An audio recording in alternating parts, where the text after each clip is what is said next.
Hello, I'm Dale from Dale's Gig Reviews and Metallaville online magazine, and you are Krysis. How are you? I am great. Glad to be here. Thanks for having me. Yeah, no problem.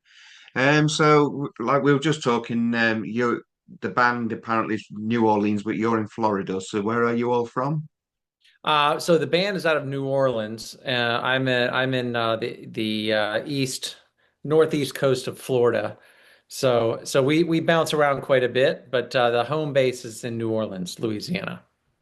Yeah, brilliant. And you're Krysis, and you're known as the Prophet, and you're the singer. Yes, sir.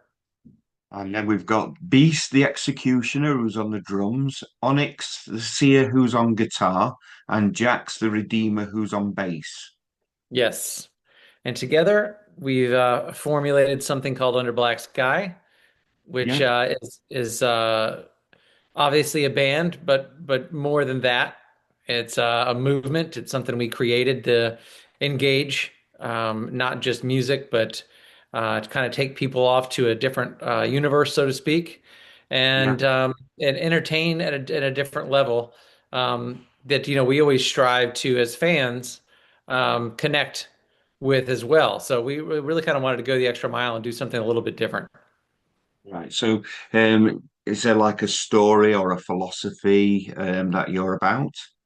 There is, and I think that it can be found if you go to our website underblacksky.com, and you'll see on the drop down something called Enter the Codex, and that codex is basically the storyline behind Under Black Sky, where we got started, and the storyline behind our new album Bad Blood Chapter One that just came out. That kind of gives you the whole dynamic, the whole storyline, the whole concept which will engage, many people. Obviously, if you listen to it and you read it at the same time, it'll make sense to you, and it'll leave you hanging at the end because there is clearly more to come, and the story will continue, just like any great trilogy or movie that you like to see as well. Yeah. Well, that's you've actually answered my question because I was going to promote your album. It's Bad Blood, Yes, sir. Chapter One, and my next question was: I am assuming there is a Chapter Two in progress. There is. It's already been written, and we're waiting to come up first quarter, second quarter of next year to determine when we're going to release that. And Yeah. so we've got a lot planned for 2026. So hoping that we can make it over into across the pond as well. Yeah. You, well, you've just done a tour. You did a Undead Road show with Zombie King, which is Yes. mainly 5 dates in Texas, and so I'm assuming you're looking at doing a bigger tour, North America, and then possibly Europe and hopefully the UK. Yes. So we wanted to make sure that obviously on the with the album coming out, we wanted to get out there and test some of the material and the show itself because we obviously we incorporate the storyline into the show visually as well. So we wanted to get out there, support the drop of the album, and get some response from Yeah, the fans and see how they like it. Good thing is they all loved it, and we want to yeah, get out obviously. We're actually literally off of calls even this morning with what our strategy is going to be for touring for not just the end of the year, but the entire calendar year 2026 and what that's going to look like. So yeah. much more to come. Well, that's good then. So from your album, I've listened to your album several times now. My personal favourites is "The Devil Is Me" and "Drown." I Nice. think "Drown" is an absolute fantastic track. Well, thank you. Um, yeah, you're welcome. It's already on my playlist. I've really connected with Ah, that one. It was. props. There's Thank also you. the one of the heavier tracks on there with the heavy instrumental breakdown, which I really enjoyed. Wonderful. And there's a lot more of that to come too. So we've been working on this material for some time, and I think what you'll start seeing is as the album progresses, you'll start to see a little some hints into some heavier, heavier um, components of some of the songs that it will Yeah, because tend somebody like into me the new as well. likes So yeah, someone likes me likes the heavier stuff, and so when the heavier breakdowns come, that's when my ears prick up more, and I'm like, oh, that I like that. That's Perfect. yeah, Perfect. Well, I think what we try to do too is we try to create a nice blend. So when the heavy parts do come in, you feel them much more than if it's heavy all the time. It's just yeah, like anything else. If you're going at this rate the whole time, if you create something heavier, it might not be as noticeable. So yeah, if you can flow like this and then go into a heavy part, then you're going to feel it. So yeah. we got a lot more of that coming too. Well, that's something I'd like to definitely hear live. Um, so what sort of stuff we're going to expect from a live show from you? Well, I think obviously, we wanted to create an environment or a new world, so to speak, that when people walk into the venue, we'd like to feel that you're transformed when you walk in to the stage set, bring you back into almost kind of an old eerie cathedral style setting. But that, along with some futuristic components with the live TV screens, and you'll get transmissions coming in through those TV screens from the voice of the order, which you'll learn more about once you go back and enter the Codex and read about the story itself. And it's we really want to kind of bring somebody. Everyone's got issues and challenges and problems on their own life at home, Yeah, and we want to say, listen, for one evening, you leave your troubles, leave your challenges, and whatever at the door. Because when you walk in the door, you kind of walk into a new world, and you can leave that because that stuff's going to be out there waiting for you when you get done. So take that, 45 minutes to an hour or whatever the case is, and come in and enjoy yourself, and be prepared to be entertained. And just like you're walking into a movie, you're expecting something, and that expectation is you want to be entertained, and you want to yeah, walk out of that movie with a good feeling, and you want to walk out saying, I really enjoyed that. Number two, I would tell other people about it. And number three, I'd like to come back and see it again. yeah, So that's kind of our plan. yeah. It sounds a good plan. So what sort of inspiration have you had for all this? Who would what sort of music do you guys listen to bring you to this point? Well, I think that if you asked individually, we're all going to have multiple answers, Yeah, right? From inspiration and things that we've picked up in the past. But I always look at, and obviously I always look at music first. I think music is the most important thing. But nowadays, the music is it's the second close to the next level of most importance is what is it what is the story what is the story telling you, as opposed to you just yeah, getting into something and being able to rock out. That's great, but can you incorporate that into something more cinematic? And so when I hear things like that, and I always get inspired by bands in the past that have really kind of done that very, very well. And I look at bands like, um, well, gosh, I mean, if you go back, like Queensryche with Operation Mindcrime, or you go back as old as Pink Floyd, The Wall, or you go to, they listen to, some King Diamond. I mean, there's some really great storytelling that has been infused in the music. And so I look at that, and that gets me inspired personally, because I don't see as much of that anymore today. But I'd like to see more of that as a fan. yeah, yeah. I totally get you with that. For me, Queensryche was one of those bands. For also Iron Maiden's Seventh Son of the Seventh Oh, Son was a absolutely. concept album, and that Yes. was probably the first concept album I ever heard. It really opened my mind. But also on a total different tangent for me with storytelling was an album by the KLF. It's a dance band, and the Yes. album was called The White Room, and that were a story all the way through. And it was like dance music one side, and on the other side of the vinyl, it was more of a come down sort of vibe. And Interesting. those albums for me, those Seventh Son and the KLF, are the ones that broadened my whole life when it comes to listening to different sorts of music and what I expected from them. So I do like the idea of storytelling, and you are right, there isn't much of that going on these days. No, and there's people out there trying doing it. There's no doubt, but it's just I think it gets lost. Yeah, And there's so much happening today. There's so much more music out there today than I believe than there ever has been in the past. And so, but I think if you don't anchor some of those roots and kind of bring those things forward, I think you're going to get it's going to get lost in translation. Or you're gonna go in that path, but you're not going to go wholeheartedly into that direction, and you might fail in the attempt to accomplish those things. So I think that we look at the music and the storytelling and the cinematic piece and the concept piece has to be equal as yeah, we move forward because I want it to be more than just music.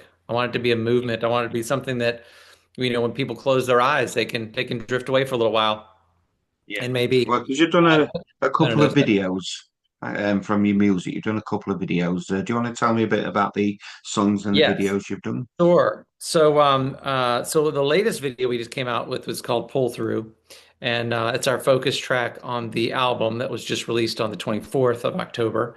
Yeah, And that was a lot of fun creating because that was really we really went heavy into the concept of the plot of what Bad Blood was really about yeah, to kind of give people a taste of what this is all about and connecting with people on another level.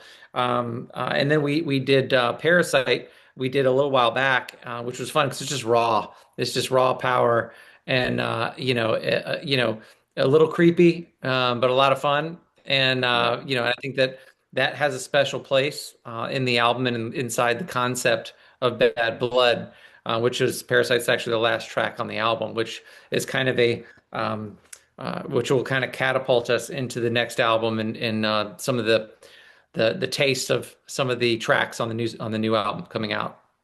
yeah. It's a bit like a gateway track. Going Yes. back to Drown and the Devil is for me, you wrote them back in like 2023. So this album's Yeah. been working on for a couple of years now. Yeah. Yeah, it's been something in the works for yeah, since late well early let's see late well let's just call it 2023. And so we've been at it for a while. It took a while to grab all the pieces of the puzzle. Um, and that's why I think maybe a lot of bands don't go this direction because it's not easy. It does take time and it takes a lot of patience and you can't do it half-heartedly. If you commit to going in this direction, you have to commit 100%. There's no turning back. And so we would have liked to have been able to come out earlier and release what we've done this last month earlier, but it was worth the wait. And Yeah, like I said, everything happens for a reason. Everything falls into place just the way it should. And we're extremely excited for the future and how things are setting up for us now. I think 2026 is going to be a really big year for not just for us, but all the fans that help us along the way. We're encouraging people to really kind of embrace the concept of Under Black Sky, the story. We want to communicate and engage with those folks. We're big fans of collaboration. And we do believe that movement of people, which we've actually created a Facebook page called The Order Beneath, which is specifically for those folks that are fans that are really into this kind of thing.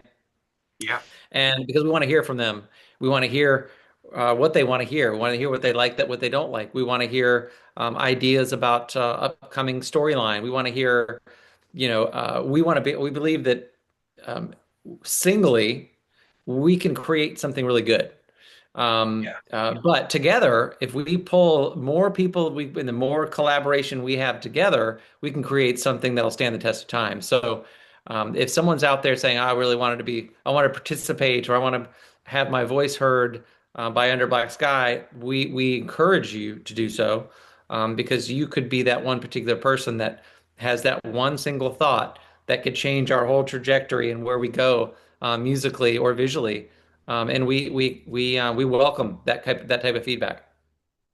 Because there are a lot of bands now that wear masks. Obviously, we're very familiar with Slipknot and Ghost Sure. and Mushroom Head, but more recently Sleep Token, Black Gold, Yes. which is a different genre, and it's like metal um, so there's a lot of quite a few bands now that are wearing masks. And Yes. you're talking about your story and your philosophy, but is that what's going to make you stand out? What else is going to make you stand out from the crowd of a crowded marketplace of people wearing masks? Yeah. Well, it's interesting because, like I said, we're certainly not the first to come out there and do these kind of things. Absolutely not.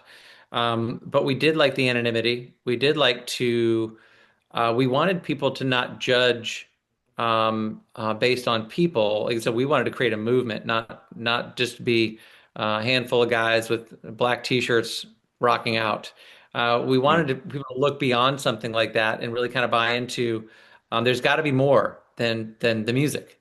And yeah, sometimes it's hard for people to see beyond um, when you have a sea of other people out there that kind of look the same, they kind of act the same, they look the same live, and they all sound amazing. They're amazing. But what's different? And we haven't really seen a whole lot of bands take it to this degree. We've seen a lot of bands that do the makeup or they do the masks or whatnot, but they don't go as heavy, I believe, into the storyline and the lore and the narrative um, yeah, where we're going because it's not just a nice to do and try to and we're not trying to just be like some other band. We really want to go heavy into the storyline and create that entertainment cinematic piece that I think is going to be the entertaining piece that kind of gets people to stick and become a real true fan as opposed to just hearing really good music. The other thing that I think that we're doing a little bit different is that our music is a little bit if you look at the Mushroom Heads, you look at all the other bands out there that are doing an amazing job, and a lot of those bands are some of my favorite bands. Um, um, we our music is a little bit different, and different in the fact that we're not the heaviest band in the world. We have our yeah, moments. We have some heavy moments, but we almost have and somebody even said it the other day, almost a nostalgic 2000s feel with a newer production.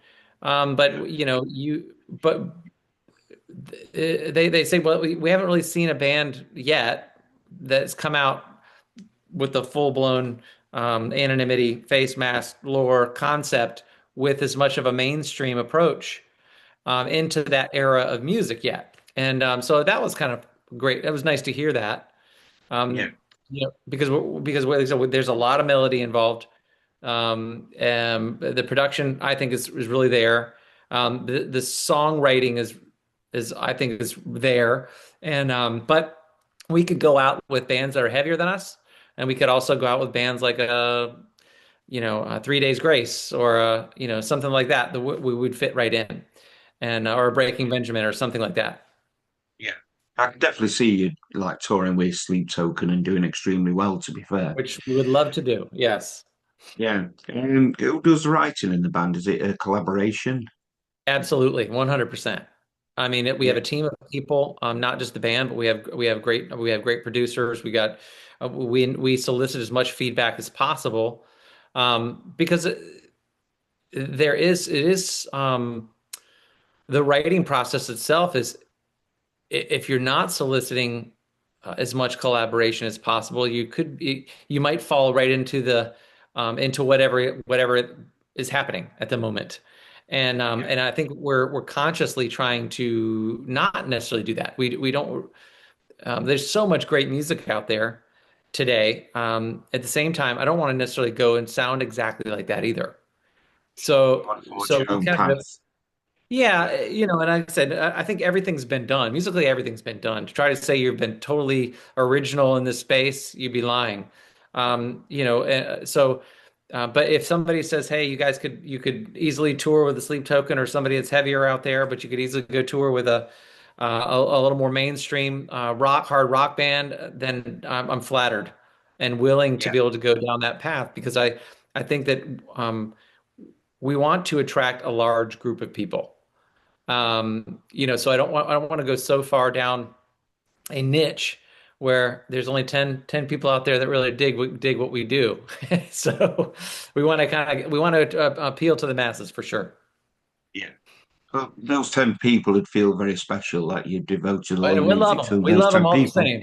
Yes, exactly. But going back to your Undead Roadshow, was that like a trial run for the bigger project to see how it all like Absolutely. fit together? Yes, I think and it was great. We had a blast. The people were amazing. The bands we went out there and played with were great. The venues were great. The response to the show itself and the interaction was really what we were. It was kind of a not a trial run or a test run, but sometimes you have to go out there and just go out there and lay it on the line. And the Yeah. feedback will tell you the story. If the feedback is, "Hey, that was really good, but man, you got to really work on this or that," then we really have to take that to heart and take a look at it. And it's also an opportunity for us to get out there.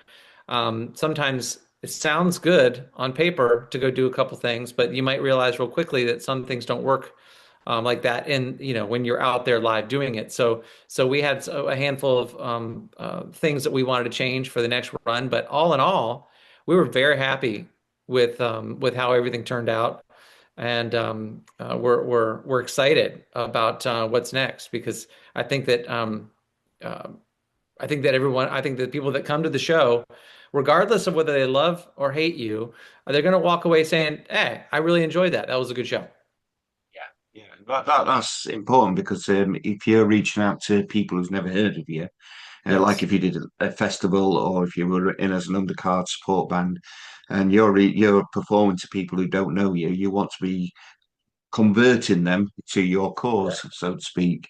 100%. And we want to get them to walk away with something. Like I said, they might fall in love with the music, and that might be the thing they hold on to. They might hate Yeah, the music, but they really held on to something that the show provided, or how we set it up, or how we delivered certain content, and maybe that was really what hooked them.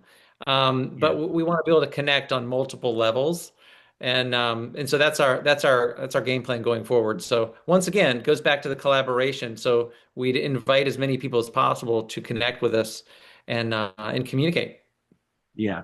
Well, New Orleans isn't really known for its rock, heavy rock, metal. It's blues and other Most of sort it's of stuff. blues, yeah, most of it's blues, but I mean, there's always those shining stars and moments of every little town that So when you've got Phil Anselmo from Pantera that came out of Louisiana, and you've got Yeah, some really great rock bands that have emerged out of that area, yeah, but it's not known for that as much as it is the French Quarter and people coming down for the blues festival and yeah. enjoying music in that respect. But yeah, it's a great place to be, and a lot of very, very talented people down there. So how did you find yourself and create the band sort of thing? Find your other members and So what forces brought well, you we've all all together? yeah. Well, we've all played in multiple bands in the past as well, and when we had a chance to, um, uh, actually, it was right after COVID. Things changed quite a bit for everybody. Everyone's got Yeah, their own story of how they went through that, but I think that was a little time in retrospect for us to really determine what in music and entertainment, what is life after COVID, and how do you want to position yourself to do so? And do you want to continue doing the same thing that you were doing before, or maybe this is the time to rewrite, rewrite history, or at least how you're going to go forward and exist in that space. And so we really felt that it was necessary, coming out of that, to really try to reinvent ourselves and do something totally different. And so, like I said, we've had relationships in the past. We played in other bands in the past, and I think we all just kind of came together. And I think that everyone was ready for something new, something fresh. yeah. And so that's Uh, kind of my how. my COVID story wasn't as exciting. My COVID story was sat on I'm on the sofa getting fat watching rubbish TV. Well, it's something different for everybody. I know that much. That's great. Yeah, so who would you like to collaborate with most? You know. It's a question I get fairly, well, somewhat frequently, but and it's tough to answer because there's so many great um, opportunities out there. You know, so many great bands, so many great artists. I mean, and great producers as well. I mean, that we'd love to be able to collaborate with. But I mean, if I think if there was there's a handful of bands out there. I mean, I would love to do some collaboration with. Heck, I'd love to do some with Sleep Token. I would love to do something with Wage War. I would love to do something with um, Nine Inch Nails. I mean, I'd love to do some things with. The list could go on and on and on. I mean, because they all bring something a little bit different and unique to what it is we're trying to do as well. So I'd like to keep that door open as much as possible because I do think collaboration is the future. I don't think that and I think that the more that we can work together and create things, I think that, like I said earlier, I think individually we can do something really cool, and I think it's great. But together we can do something amazing. Yeah. So Yeah. I believe that's just the way to go. Brilliant. So what sort of music did you listen to, you personally listen to when you were younger? What did you grow up with? So I was always more on the heavy side of things growing up. But I had a lot of the things that I listened to growing up were anything from, like I said, the Metallicas of the world to Maiden to um, uh, gosh, Priest. I mean, I went back to a lot of the classics because that was so unique to me. Ozzy. I mean, all that stuff was so unique to me. Um, it helped. It helped kind of create a vision of Yeah. where, as a young person, where I wanted to go, what I wanted to be when I grow up, so to speak. Yeah. And that's why I have a special love for all those guys because without them, there would be no there. Well, I don't know, no, but there wouldn't be a whole lot of bands like us. No. Having the opportunity to do the things that we do, and I think a lot of it is because they created and painted a picture for us that was larger than life Yeah. when we felt and believed at a young age anything was possible. And as you know, as we get older, the more the world gets down on us, and we start self-doubting and don't believe that, well, it's maybe they can do it, but we can't, or maybe he can do it or she can do Yeah. it, but we can't. Where when you're young, you could do anything you want, and no one could tell you different. Yeah. And when you had those kind of guys out there leading the charge, oh man, I just remember I was like, okay, I know what I want to do now. This is it. This is what I want to do, and it stuck with me for years and years and years. I've got this vision in my head of you going to your mum and dad. Obviously, you've got the beard and Yes. saying, I want to be a rock star like Iron Maiden and Metallica, and I want to wear a mask. And they'd be like, yes, dear. Yes, that's nice. Oh yeah, that kind of was like that. It was kind of like I mean, they were scared to death. They were like, "Oh Lord, what have we created here?" And it was funny because I look back at those days and but the good thing is they were always like you said, they were always kind of shaking their head like, "Oh crap, what's happening?" But they would never let me know. They would just say, you can accomplish anything that you want. You just set your heart and your mind on it, and you go get it. And so, under uh, behind all that, they were probably thinking, "Oh, I just hope he gets a good job." So, Right, well, I've got one more question, but before I get to this last question, I want to say that your album is out now, and it is called Black Blood. I can't speak. Blood Chapter One. yes, I got that out eventually. the tongue twister. It's all right. That's good. So Bad Blood Chapter One available on all streaming platforms, and I'm assuming you've got some physical copies you can buy, or is it all streaming? No, we've got a limited edition signed vinyl that we came out with that can be purchased on the website on Shopify. You can just go to our website. It's just you can find it. But we're streaming everywhere. So if you don't like physical product, no problem. I Yeah, happen to be part and partial to physical product because That was kind of how I grew up, and I put a lot of value into having something in my hands and Yeah, to help tell the story. And then also, like I said, don't just listen to it and stream it or buy the album. Go and read the story. Go to the yes, and website. become Go to enter the codex. Read the yeah, story. You'll be glad that you did. I mean, it'll paint become the a part picture. of your journey. Yeah. It's exactly right. Here's the music. Here's the story, and you kind of have to have them both to really truly Yeah. understand what it is we're doing. Yeah. So my last question is my partner Tracy's question, which I ask at every interview. Tell me something that we don't know about you. Something you don't know about me. Well, let's see here. Um, hmm. What can I say? Well, okay. I have, although I've been in music all my life, I've never had a chance to tour the EU. So that would be something I'd like to change here soon. Right, cool. Well, when you do come and you come to the United Kingdom, and hopefully you come near Sheffield, so the nearest cities to me, Sheffield is the nearest city, Manchester, Leeds, they're the usual places. Obviously, I want all access photography pass, and Absolutely, 100%. No, we'd love to make that happen. We're curious as to if the folks over there would you would know better than I would if they would get be into what it is we're doing or not. yeah. Well, my not so young daughter, she's in her 30s now, where she loved your music. I sent it over, and I keep on getting love hearts on every song I send Oh, over, and wonderful. she's now listening to you on Spotify. So there you Well, go. tell her thank you for me, please. Yes, I will do. But it's been an absolute pleasure interviewing you, and I look a great interest of where next on the journey, and hopefully we'll be able to catch up next year. Yeah, man, we'll keep you posted and hopefully we'll be seeing you sooner than later. Brilliant. Well, thank you very much, and good night. Thank you, Dale. Take care now. Yeah, you too. Bye.